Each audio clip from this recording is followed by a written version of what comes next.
Ayan guys, magta-try ako ng isa kung crunchy ba siya o hindi. Pag hindi, hindi ko ito ipapakain sa mga bossing ko. Ayan.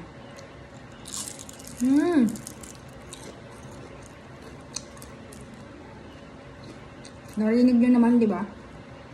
Ang crunchy niya, grabe. Hindi ko na binidyohan yung paggawa. Kasi sobrang init ng pagprito. Pakinggan nyo guys kung gaano ka-crunchy yung aking kamote tops.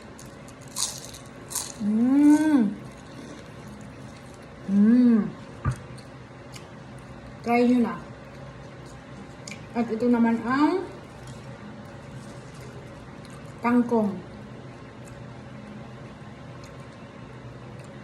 Try din natin yung kangkong. Kung crunchy. Wait lang.